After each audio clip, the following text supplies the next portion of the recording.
now, live at 12. ආයිබෝවන් එක්වන්න අදත් ඇත්ත දැනගන්න ලංකාවේ අංක එකේ සමබරතරතුරු ප්‍රකාශය live at 12. අදත් ඔබ හමුවන මම සජිත් රණසිංහ. මම වින්ද්‍යා මාරඹගේ සුපුරුදු පරිදි අදත් මුලින්ම ප්‍රධාන පුවත් සිරස්තල.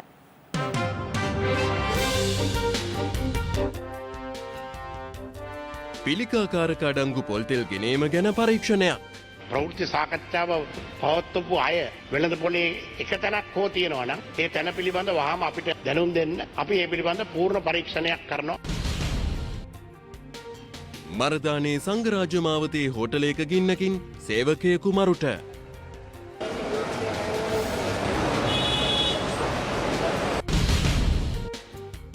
නැවට නැගුණු ඇමති ගම්මන් පිළ.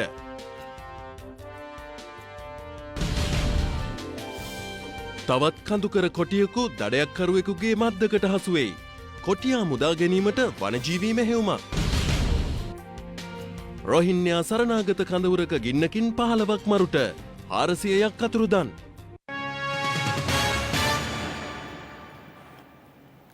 ශ්‍රී ලංකා අමරපුර මහානිකායේ මහානායක අපවත් වී වදාළ අතිපූජ්‍ය කොටුගොඩ ධම්මාවාස නාහිමිපාණන් වහන්සේගේ ශ්‍රී දේහය පිළිබඳ අවසන් කටයුතු පූර්ණ රාජ්‍ය ගෞරව සහිතව හෙට දිනේ සිදු කිරීමට නියමිතයි. අවමංගල කමිටුව නියෝජනය කළේ හෙට දිනේ කොළඹ නිදහස් චතුරස්‍රය අසලදී අවමංගල්‍ය ආදාන පූජෝත්සවය පැවැත්වෙන බවයි.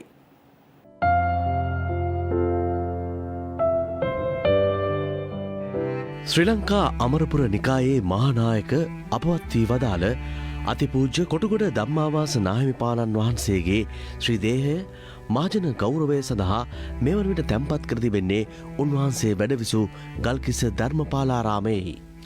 ඊයේ දිනේ මෙන්ම අද දිනේ උන්වහන්සේගේ ශ්‍රී දේහයට අවසන් ගෞරවය පුද කිරීම සඳහා ආගමික නායකයින්, දේශපාලන නායකයින් සහ තවත් විවිධ ශේෂ්ත්‍රවල විශාල පිරිසක් මෙවන විටත් වැල නොකැඩී ගල්කිස්ස ධර්මපාලාරාමය වෙත ඇදෙමින් පවතිනවා.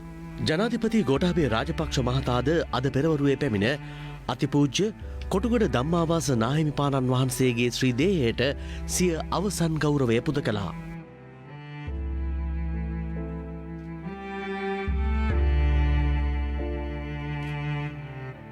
අමාත්‍ය මණ්ඩලය ඊයේ තීන්දුව කර තිබෙන්නේ පූර්ණ රාජ්‍ය ගෞරව සහිතව උන්වහන්සේගේ ආදාන පූජෝත්සවය සිදු කිරීමටයි. ඒ අනුව හෙට දිනය ශෝක දිනයක් ලෙසත් ප්‍රකාශයට පත් කර තිබෙනවා.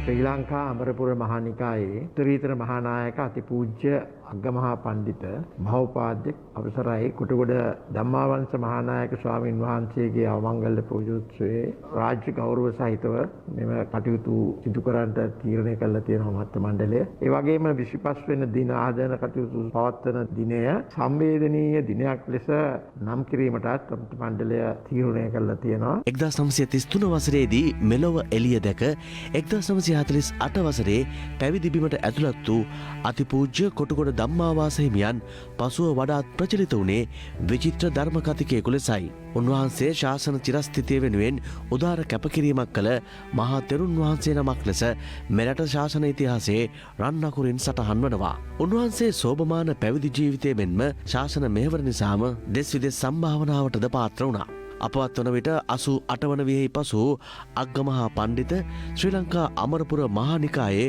උත්තරීතර මහානායක අතිපූජ්‍ය කොටුගොඩ ධම්මාවාස නාහිමියන්ගේ ආදාන පූජෝත්සවය හෙට දිනේ පැවැත්වෙන්නේ කොළඹ නිදහස් චතුරස්‍ර පරිසරයේදී. උන්වහන්සේට උතුම් වූ නිර්වාණ සම්පත්තිය ප්‍රාර්ථනා කරමින් මේ මොහොත වනටත් මහා පිරිස් උන්වහන්සේට අවසන් ගෞරව පුද කිරීම සඳහා ගල්කිස්ස ධර්මපාලාරාමයට පැමිණෙමින් සිටියේ මෙලෙසින්. මහා ශ්‍රේෂ්ඨ යති පරපුරක් මේ රටේ 20 වෙනි සියවසේ පහළ වුණා. ඒ යති පරපුරේ අවසාන පුරුක හැටියට තමයි අපි කොටගොඩ ධම්මාවාස නායක හාමුදුරුවෝ සඳහන් කරන්නේ.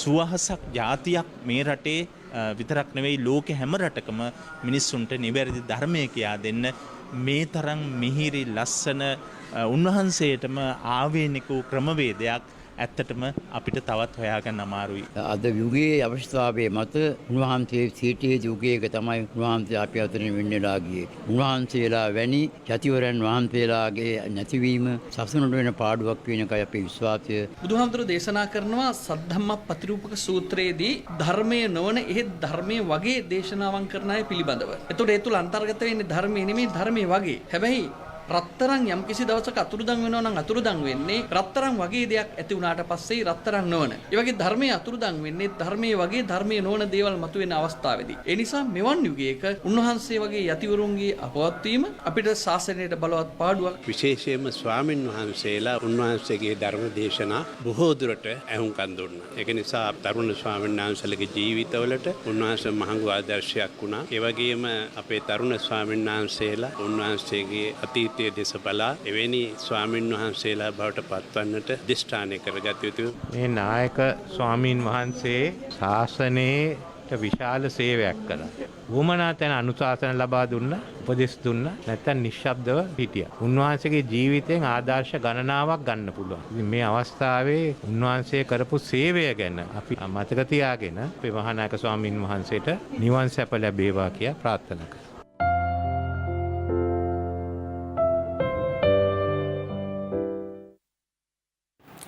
දිවයින පුරා වෙළඳසැල්වල ඇති පොල් තෙල් පරීක්ෂා කිරීමේ කටයුතු අද සිට ආරම්භ කරන බව පාරිභෝගික කටයුතු පිළිබඳ අධිකාරිය පවසනවා. ආනයනය කරන ලද මිනිස් පරිභෝජනයට නුසුදුසු පිරිසිදු නොකළ පොල් තෙල් සහ ෆාම් තෙල් තොගයක් වෙළඳ පොළට නිකුත් වී ඇති බව කියන සිද්ධියක් සම්බන්ධයෙන් සමස්ත ලංකා පාරම්පරික පොල් තෙල් නිෂ්පාදකවරුන්ගේ සංගමය ඊයේ මාධ්‍ය හමුවක් ඇඳවමින් අදහස් පළ කළා. මේ අපි ආහාරයට ගන්නා පොල් තෙල් ආහාරයට සුදුසුද? ඒක තමයි අපේ ප්‍රශ්නේ. මේ අවස්ථාවේදී අපි කියා සිටින්නේ ලංකාවට ජනවාරි මාසයේ සහ පෙබරවාරි මාසයේ මෙට්‍රික් ටොන් 40000ක් කිට්ටු වෙන්න ආදේශික තෙල් ආනයන කරලා තියෙනවා. දැනුවත් කරා SLSI එකට. ඔවුන් මේ කන්ටේනර්ස් 13ක් මේ අවස්ථාවේදී පරීක්ෂණයට ලක් කරලා ඒ පරීක්ෂණ ලක් කරපු කන්ටේනර්ස් වල ඇෆ්ලොටොක්සින් කියන විස පිළිකා ඇති කරන මේ විසකාරකේ තියෙනවා කියලා තහවුරු කරනවා. නමුත් අවාසනාවන්තකමට මෙම ආනයනය කරපු තෙල් නිෂ්කාශනය කරගෙන ඒ ආනයනකරුවන් අරන් ගිහින් ඉවරයි. ප්‍රතිඅපනයනය කරන්න දැනුවත් කරලා තියෙනවා. පාරිභෝගිකයට ගිහිල්ලාද කියන එක අද කවුරක්වත් අපි දන්නේ නැහැ. මම ඔබතුමාට පෙන්වා සිටිනවා මේ අවස්ථාවේ ලංකාවට ආනයනය කරන පිළිපහදු නොකරපු තෙල් වල සාම්පල් එකක්. ඔබතුමාට පේනවා මේ මණ්ඩිය මේ තියෙන පිළිපහදු කරන්න තියෙන ප්‍රමාණය. ඔබතුමාලා තේරුම් ගන්න මේ පාට තියෙන එකක් මේ පාටට පිළිපහදු කරන්න කොච්චර කිමිකල් පාවිච්චි කරන්නකොට මේවා විෂකාරක දේවල්. පිළිකාකාරක සහිත පොල්තෙල් තොගයක් මෙරටට ගෙන ආ බව කියන සිද්ධිය සම්බන්ධයෙන් පරීක්ෂණයක් සිදු කරන බව වෙළඳ අමාත්‍ය බන්දුල ගුණවර්ධන මහතා පවසනවා. අද පාර්ලිමේන්තුවේදී මතුණු ප්‍රශ්නයකට පිළිතුරු ලබා දෙමින් අමාත්‍යවරයා මේ බව සඳහන් කළා. මාධ්‍යවලත් පළ වුණා සිංහල හින්දු අලුත් අවුරුද්ද කාලේ හින්දා අපේ රටේ පොල් තෙල් භාවිතයත් වැඩි වෙනවා. ඒ නිසා ඇෆ්ලොටොක්සින් කියන පිළිකාකාරක අඩංගු ආනයනික පොල් තෙල් බහලුම් 13ක් වෙළඳපොළට මුදා හැරලා කියලා. ඒ වගේම මේක සෞඛ්‍ය අමාත්‍යාංශයේ ආහාර ආරක්ෂණ ඒකකයේ මගින් ප්‍රකාශ කරලා තියෙනවා එම සාම්පල් වල මේ දැඩි පිළිකාකාරක ඇෆ්ලොටොක්සින් කියන පිළිකාකාරකේ අඩංගු වෙලා තියෙනවා කියලා. ඉතින් තවත් බහලුම් 20ක් 30ක් විතර තියෙනවා මේක ප්‍රතිඅපනයනය කරන්න කියලාත් සෞඛ්‍ය අමාත්‍යාංශයේ ආහාර ආරක්ෂණ ඒකකයේ දැනුම් දීලා තියෙනවා කියලා මාධ්‍යවල වාර්තා වුණා. මේක අපේ රටේ සෞඛ්‍යයට විශාල වශයෙන් හානිකර දෙයක්. ඒ නිසා මේ සම්බන්ධයෙන් අමාත්‍යාංශ මට්ටමින් යම්කිසි පරීක්ෂණයක් ක්‍රියාත්මක කරනවා. අවශ්‍යම පරීක්ෂණයක් ක්‍රියාත්මක කරනවා යම්කිසි පාරිභෝගිකයෙක් වෙළඳපොළ තුල මේ අහිතකර පොල් තෙල් තිබෙන බවට මෙතෙක් අපිට කිසිම පැමිණිල්ලක් ඉදිරිපත් කළා නැහැ. පැමිණිල්ලක් ඉදිරිපත් වුණේ නැතත් මම පාරිභෝගික කටයුතු පිළිබඳ අධිකාරිය සභාපතිතුමාට සඳහන් කළා. ඒ අදාළ ප්‍රවෘත්ති සාකච්ඡාව තිබ්බ පාර්ශ්වයන් සමග සාකච්ඡා කරලා කොහේ හරි වෙළඳපොලේ මෙවැනි අහිතකර පොල් තෙල් තියෙනවා නම් ඒ තියෙන ස්ථානය සොයාගෙන ගිහිල්ලා ඒ සිද්ධ වූ ආකාරය පිළිබඳ සම්පූර්ණ පරීක්ෂණයක් පවත්වන්නට කියලා. ගරු කතානායකතුමනි සෞඛ්‍ය අමාත්‍යාංශයේ තමයි රේගුවට කියලා තියෙන්නේ මෙය මනුෂ්‍ය ශරීර සෞඛ්‍යයට අහිතකර වෙන නිසා ප්‍රතිඅපනයනය කරන්න රට ඇතුළට ගේන්න එපා කියලා. එහෙමනම් ඒක ගෙන එහෙම සිද්ධ වෙලා තියෙන්නේ රේගුවෙන්. ඒ නිසා මුදල් අමාත්‍යතුමා රේගුව පිළිබඳ එවැන්නක් සිදු වුණාද කියන එක පිළිබඳ පරීක්ෂාවක් කරයි. ඒ අතරතුර ප්‍රවෘත්ති සාකච්ඡාව පවත්වපු අය මේ ස්ථානය දන්නවා නම් කොහෙද තියෙන්නේ වෙළඳපොලේ එක තැනක් හෝ තියෙනවා නම් ඒ තැන පිළිබඳ වහාම අපිට දැනුම් දෙන්න. අපි ඒ පිළිබඳ පූර්ණ පරීක්ෂණයක් කරනවා.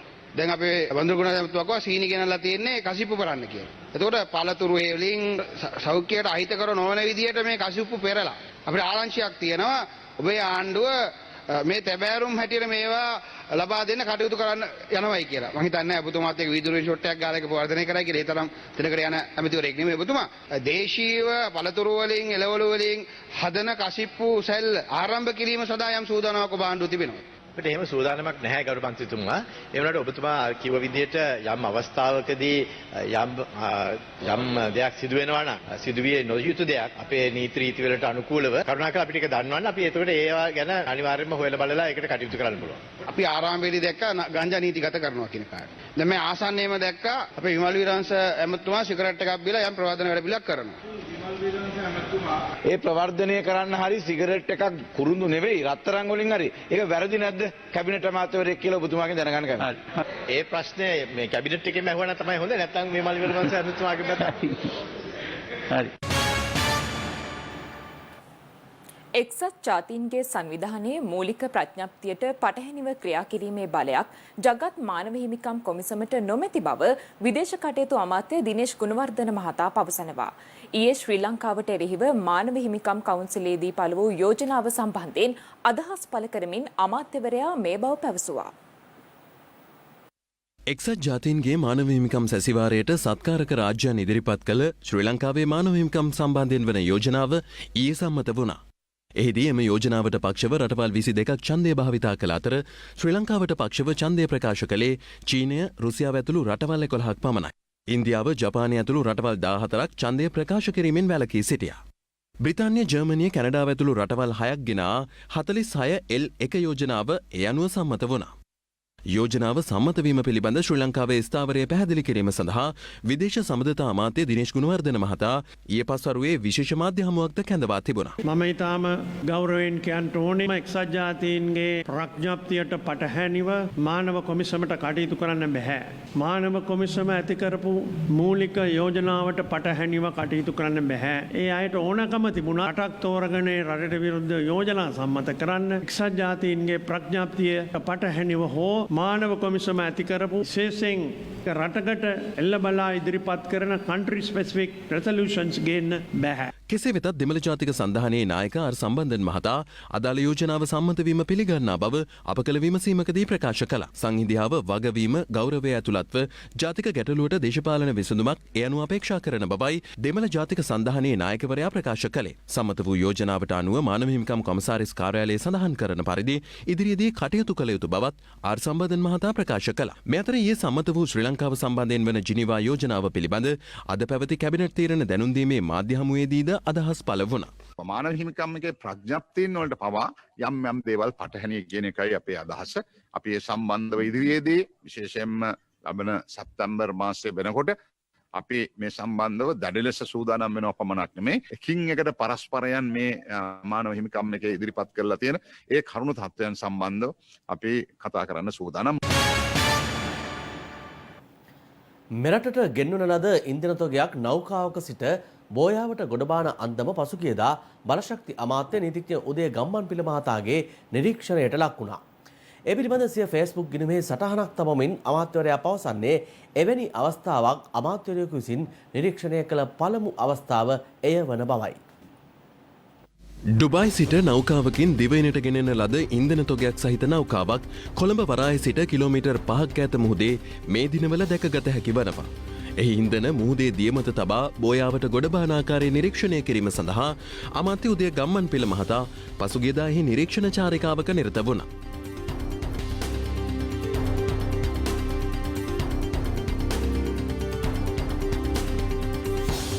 කොළඹ වරායේ සිට බෝයාව වෙත ගිය අමාත්‍යවරයා නැවට නැග පිරිපහදු කරන ලද මෙට්‍රික් ටොන් 40,000ක ඩීසල් තොගයක් බෝයාවට ගොඩබාන අන්දමත් නැවත බෝයාවේ සිට කිලෝමීටර් 7ක් දුරින් පිහිටි මුතුරාජවෙල ගබඩා පර්යන්තයට නල මගින් රැගෙන යන අන්දමත් නිරීක්ෂණය කළා.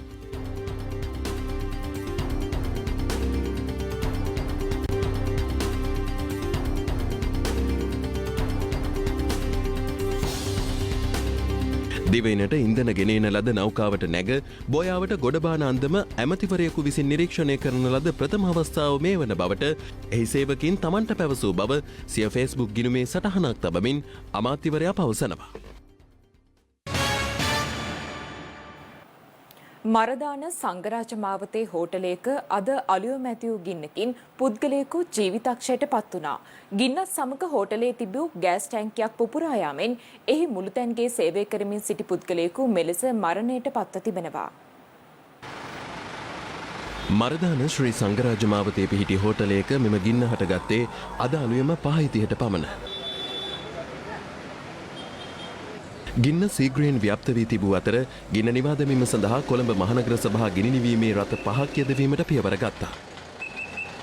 කෙසේ වෙතත් ගින්න නිවා දැමීම සඳහා පැය 3ක පමණ කාලයක් ගත වූ බවයි අප වාර්තාකරු සඳහන් කළේ.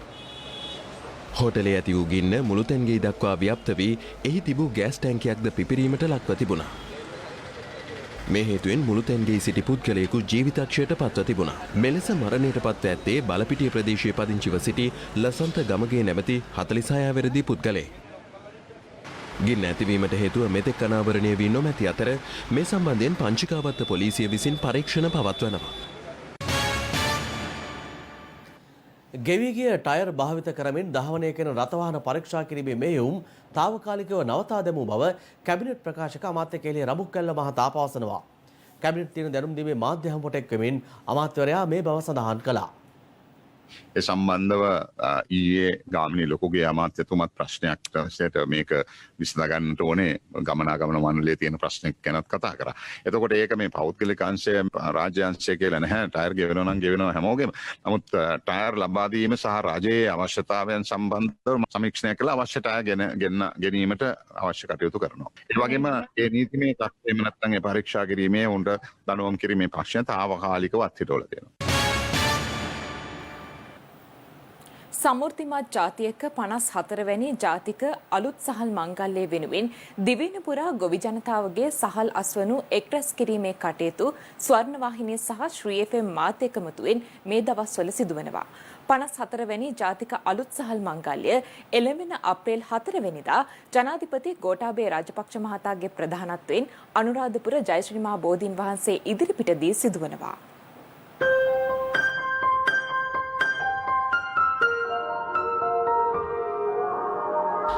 අභිමානවත් ජාතියක් ලෙස ශ්‍රී ලාංකේය ගොවි ජනතාව විසින් වපුරා නෙලාගත් අස්වැන්නේ අග්‍රඵලය බුදුන් වහන්සේ උදෙසා පූජා කිරීම අලුත් සහල් මංගල්‍යයේදී සිදු කෙරෙනවා. මේ චාරිත්‍රය අපේ රටේ ජාතික සංස්කෘතික මහෝත්සවයක් වන අතර එදා සිටම අපේ රටේ ගොවි ජනතාව මහත් ගෞරවයෙන් යුතුව මේ මංගල්‍ය වෙනුවෙන් එක් වෙනවා. අද උදෑසනම අලුත් සහල් මංගල්‍ය වෙනුවෙන් ගොවි ජනතාවගේ සහල් එක්රැස් කිරීමේ කටයුතු වවුනියාව දිස්ත්‍රික්කයේ කනගරායන් කුලම් ගොවි ජන සේවා මධ්‍යස්ථානයේදී ආරම්භ වුණා. ජාතික අලුත් සහල් මංගල්‍යයට අවශ්‍ය සහල් ඒකරාශී කිරීමේ වවුනියාව දිස්ත්‍රික් වැඩසටහන වවුනියාව කනගරායන් කුලම් ගොවි ජන සේවා මධ්‍යස්ථානයේදී මේ වන විට ආරම්භ කොට තිබෙන ආකාරයක් දැක ගැනීමට පුළුවන්. මේ වන විට කනගරායන් කුලම් ප්‍රදේශයේ ගොවි ජනතාව තමන් ලබාගත් නොඉඳුල් අස්වැන්න ජාතික අලුත් සහල් මංගල්‍යයට ලබා දීමට රැගෙන එන ආකාරයක් අපට දැක ගැනීමට පුළුවන්. விவசாயிகள் தாங்கள் அறுவடை செய்த நெல்லை புத்தரிசியாக மாற்றி வவுனியாவில் கனகராயன்குளம் கமநல சேவை நிலையத்திற்கு பாரம் தந்திருக்கிறார்கள். මුලතිව දිස්ත්‍රික්කයේ ගොවි ජනතාවට ජාතික අලුත් සහල් මංගල්‍යයට සහල් ලබා දීම සඳහා අවස්ථාව හිමි වුණේ ඕලුමඩු ගොවි ජන සේවා මධ්‍යස්ථානයේදී. මුරුගාන් ගොවි ජන සේවා මධ්‍යස්ථානයේදී මණ්ඩාරම දිස්ත්‍රික්කයේ ගොවීන් මේ කන්නේ නෙලාගත් අස්වැන්න මෙලෙස අලුත් සහල් මංගල්‍යයට පූජා කළා. යාපනය කරවෙඩ්ඩි ගොවි ජන සේවා මධ්‍යස්ථානයේදීත් 54 වන ජාතික අලුත් සහල් මංගල්‍ය සඳහා සහල් එක්රැස් කිරීමේ කටයුතු අද උදෑසනින්ම ආරම්භ කළා. ස්වර්ණවාහිනී සහ ශ්‍රී FM මාධ්‍ය අනුග්‍රහය දක්වන 54 වන ජාතික අලුත් සහල් මංගල්‍යයේ සහල් එක්රැස් කිරීමේ මේ ජාතික වැඩපිළිවෙළ ක්‍රියාවට නැංවෙන්නේ කෘෂිකර්ම අමාත්‍ය මහින්දානන්ද අලුත්කමගේ සහ කෘෂිකර්ම රාජ්‍ය අමාත්‍ය ශෂේන්ද්‍ර රාජපක්ෂගේ උපදේශකත්වයෙන් සහ ගොවිජන සංවර්ධන දෙපාර්තමේන්තුවේ මෙහෙයවීමෙන්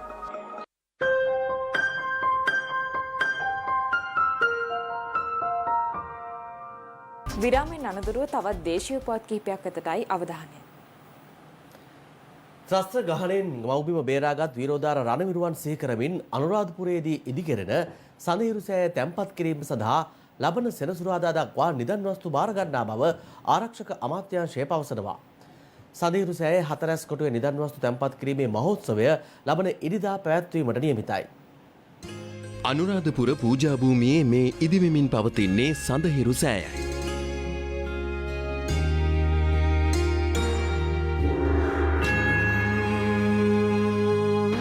කුරිරු ත්‍රස්තවාදයෙන් මව්බිම බේරා ගැනීමේ සටනේදී දිවිදුන් හා ආබාධිත තත්ත්වයට පත් වූ වීරෝදාර රණවිරුවන් සිහි කරමින් මේ දැවැන්ත දාගැබ් වහන්සේ ඉදිකිරීම ඇරමුණේ 2010 වසරේදී. එතැන් සිට ක්‍රමක්‍රමයෙන් ගොඩනැගුණු රුවන්වැලි මහා සෑයට පමණක් දෙවැනි වන සඳහිරු සෑයේ ඉදිකිරීම මේ වන විට 4 කොටුව දක්වා පැමිණ තිබෙනවා. මෙහි ඉදිකිරීම සඳහා ත්‍රිවිධ හමුදා රණවිරුවන්ගේ ශ්‍රමයෙන් හා ධන පරිත්‍යාගයෙන් සිදු කෙරුණා. මහජනතාවටද ඊට ශ්‍රමදායකත්වය ලබාදීමේ අවකාශ උදා වුණා. සඳහිරු සෑයේ 4 කොටුවේ තැන්පත් කිරීම සඳහා නිදන් වස්තු බාර ගැනීම පසුගිය 20 වනදා ආරම්භ වුණා. එතැන් සිට දිවයිනේ 4 දික්භාගයෙන්ම පැමිණෙන සැදැහැවත් ජනතාව තමන්ට හැකි පමණින් නිදන් වස්තු බාර දෙන ආකාරය දක්නට ලැබෙනවා.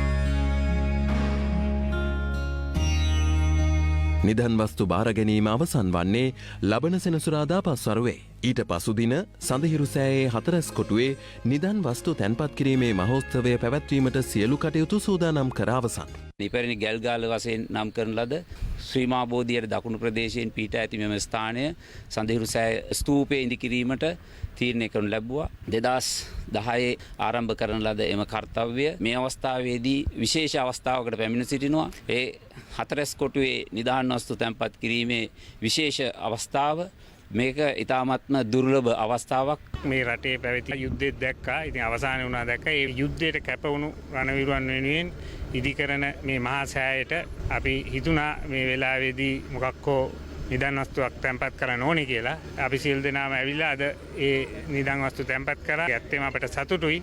ඒ වගේම අපේ ජීවිත කාලේ මෙවැනි දෙයක් ආයේ කරන්න ලැබෙන්නේ නැති කියලා අපි විශ්වාස කරනවා.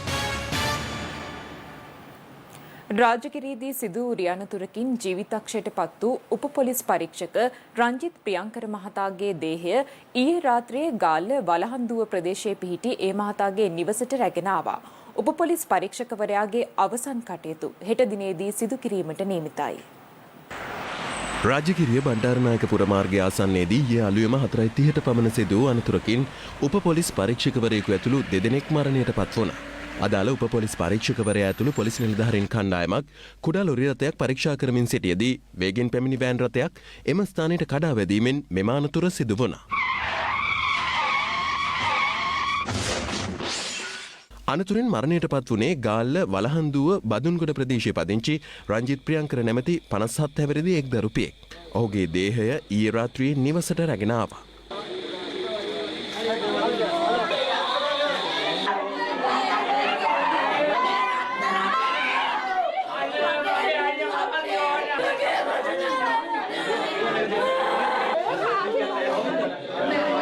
එහිදී සහෝදර පොලිස් නිලධාරීන් ඥාතීන් හිතවතුන් ඇතුළු ප්‍රදේශවාසීන් දේහයට අවසන් ගෞරව පුද කළා. මියගිය උප පොලිස් පරීක්ෂක රංජිත් ප්‍රියංකර මහතාගේ දේහය පිළිබඳ අවසන් කටයුතු හෙට දින පවුලේ පොදු සුසාන භූමියේදී සිදු කිරීමට නියමිතයි. දැන් තවත් දේශීය පුවත් කිහිපයක්. ස්වර්ණශ්‍රී සත්කාරයේ තවත් අධීර දෙකක් අද ක්‍රියාත්මක කෙරුණා. ඩෙටෝල් හා ස්වර්ණවාහිනිය එක්ව දියත් කරන මෙහි අරමුණ වන්නේ පාසල් දරුවන් කොවිඩ් රෝගයෙන් ආරක්ෂා කර ගැනීමයි. පොළොන්නරුව දිස්ත්‍රික්කයට ගිය ස්වර්ණශ්‍රී සත්කාර කණ්ඩායම ප්‍රථමයෙන් තෝපාවැව ජාතික පාසල වෙත ගියා.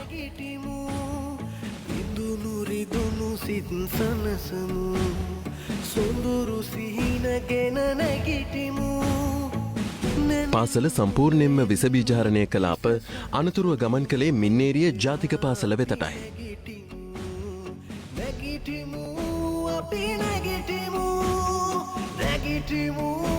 ඩෙටෝල් හා ස්වර්ණවාහිනිය එක්ව දියත් කරන මෙම සමාජ මෙහෙවරේදී පාසල් දරුවන් දැනුවත් කළේ උතුරු මැද පළාත් සෞඛ්‍ය දෙපාර්තමේන්තුවේ වෛද්‍යතුමියක් විසින්. අපි මේ මාස්ක් එක මුඛය විතරක් වැහෙන්න දැම්මොත් මොකද වෙන්නේ? මේක නිවැරදිද?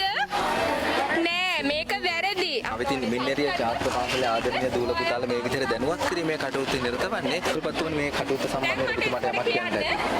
මේ රෝගේ කාලීනව ඔබතුමාලා වසංගතය පිළිබඳ දැනුවත් කරලා ඒ වගේම අපේ ගොඩනැගිලි පන්ති කාමර සියල්ල විස බීජ හරණය කරලා වෛද්‍යතුමිය මගින් ඒ දැනුවත් කිරීමේ ප්‍රායෝගික දැනුවත් කිරීමේ වැඩසටහන බොහොම කාලෝචිත බොහොම වැදගත් වැඩසටහනක් විදිහට තමයි මම දකින්නේ.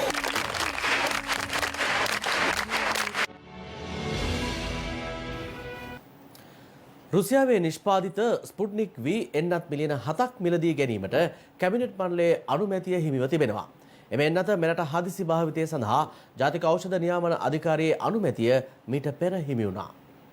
COVID-19 ව්‍යාප්තිය මර්ධනය සඳහා මේ වන විට මෙරට භාවිතා කරන්නේ AstraZeneca Covishield එන්නතයි. එම එන්නත ඊයේ දිනේදී පමණ 5972 දෙනෙකුට ලබා දී තිබූ අතර මේ වන විට එන්නත් කර ඇති සමස්ත සංඛ්‍යාව 8,44,327ක්. මේ අතර රුසියාවේ නිෂ්පාදිත ස්පුට්නික් V එන්නතට මෙරට හදිසි භාවිතය සඳහා අනුමැතිය හිමි වූ බව රාජ්‍ය අමාත්‍ය මහාචාර්ය චන්න ජයසුමන මහතා පසුගියදා සඳහන් කළා. එම එන්නත මිලදී ගැනීම සඳහා සෞඛ්‍ය අමාත්‍ය පවිත්‍රා දේවී වන්‍යාරච්චි මහත්මිය ඉදිරිපත් කළ පත්‍රිකාවටද කැබිනට් මණ්ඩලයේ අනුමැතිය හිමිව තිබෙනවා. ඒ සඳහා වෙන් ඇති මුදල අමරිකානු ඩොලර් මිලියන 69.65ක්.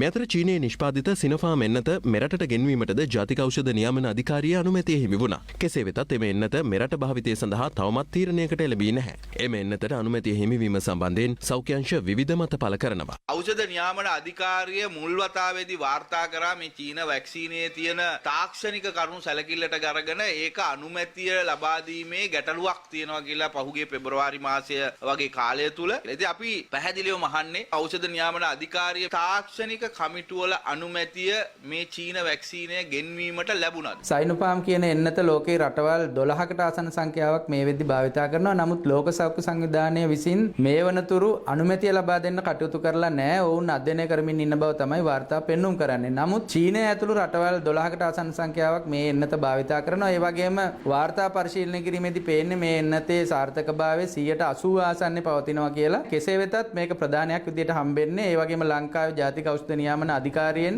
මේ වෙද්දී අනුමැතිය හම්බෙලා තියෙනවා පර්යේෂණ වාර්තා පදනම් කරගෙන. ඒ නිසා මේ එන්නත චීනය වගේ රටවල් විශාල වශයෙන් මේ වෙද්දී ලබාගෙන තියෙනවා. ඔවුන් වාර්තා කරන අතුරු ආබාධ ඉතාම අඩු සංඛ්‍යාවක් තමයි පෙන්눔 කරන්නේ. ඒ නිසා මේ එන්නත ලබා ගැනීම කෙරෙහි මහ ජනතාව අනියත බියක් ඇති කරගන්න ඕනේ නැහැ කියන එක තමයි පේන්න තියෙන්නේ. මේ අතර COVID-19 ආසාදිතයින් 251 දෙනෙක් ඊයේත් මෙරටින් හඳුනාගත්තා. ඔවුන්ගෙන් ආසාදිතයින් 66 දෙනෙකු හඳුනාගත්තේ ගම්පහ දිස්ත්‍රික්කයෙන්. තවත් ආසාදිතයින් 48 දෙනෙකු කොළඹ දිස්ත්‍රික්කයෙන් සහ යාපනයේ දිස්ත්‍රික්කයෙන් ආසාදිතයින් 20 දෙනෙකු හඳුනාගෙන තිබුණා. ඒ අනුව මෙරටින් වාර්තා වන සමස්ත ආසාදිතයින් සංඛ්‍යාව 90767ක් දක්වා ඉහළ ගියා. ඔවුන්ගෙන් ආසාදිතයින් 87306 දෙනෙකු සුවය ලබා පිටව ගොස් ඇති අතර දැනට ප්‍රතිකාර ලබන්නේ ආසාදිතයින් 2907 දෙනෙකු පමණයි. කොවිඩ් ආසාදිත මරණයක්ද ඊයේ මෙරටින් වාර්තා වුණා. එලෙස මියගියේ යාපනයේ ප්‍රදේශයේ පදිංචි 63 හැවිරිදි කාන්තාවක්. ඒ අනුව මෙරටින් වාර්තා වන සමස්ත මරණ සංඛ්‍යාව 552ක් දක්වා ඉහළ ගියා. මේ අතර නිරෝධායන නීති උල්ලංඝනය කරන පුද්ගලයන් අත්අඩංගුවට ගැනීම සඳහා පොලිසිය තවදුරටත් මෙහෙයුම් ක්‍රියාත්මක කර තිබෙනවා. කෙසේ වෙතත් පොදු ප්‍රවාහනයේදී අනුගමනය කළ යුතු නීති උල්ලංඝනය කරමින් බස් රථ ධාවනය කරන අයුරු බොහෝ ස්ථානවලදී දක්නට ලැබෙනවා. ප්‍රමාණය ඉක්මවා මගින් රැගෙන යාම සහ බස් රථ සේවකයින් නීති අනුගමනය නොකිරීමද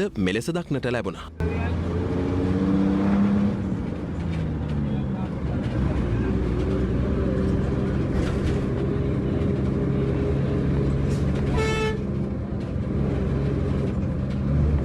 මේ වන විට පුද්ගලයින් 3386 දෙනෙක් පමණ අත්අඩංගුවට ගෙන තිබෙනවා නිරෝධායන රීති කඩ කිරීම සම්බන්ධයෙන්. නිරන්තරයෙන් සෞඛ්‍ය සිරිත් සෞඛ්‍ය පුරුදු අනුගමනය කරන්න කොවිඩ් වළක්වා ගැනීමට හැකි සෑම පියවරක්ම ගන්නා ලෙස ඉල්ලා සිටිනවා. බස්නාහිර පළාතේ පාසල්වල සියලු ශ්‍රේණි ලබන සඳුදා සිට ආරම්භ කරන බව අධ්‍යාපන අමාත්‍ය මහාචාර්ය ජී.එල්. පීරිස් මහතා පවසනවා. එමෙන්ම ලබන සඳුදා සිට බස්නාහිර පළාතේ සියලු පෙර පාසල්ද ආරම්භ කිරීමටයි තීරණය කර ඇත්තේ. දැන් තවත් පුවත් කිහිපයක් කෙටියෙන්. භගවන්තලාව නැගෙනහිර කොටසේදී දඩයම්කරුවෙකු විසින් අටවා තිබූ මද්දකට හසු වූ කඳුකර කටයුතු මුදා ගැනීමට වනජීවී නිලධාරීන් මෙලෙස කටයුතු කර තිබුණා.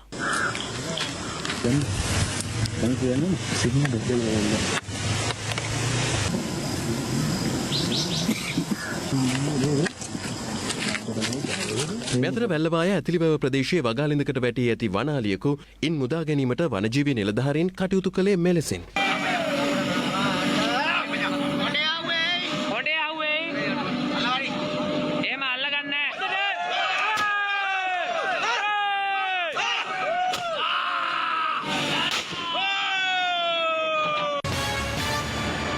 ඒ සමගින් live at 12 අදට අවසන්. ඔබට සුබ දවසක්.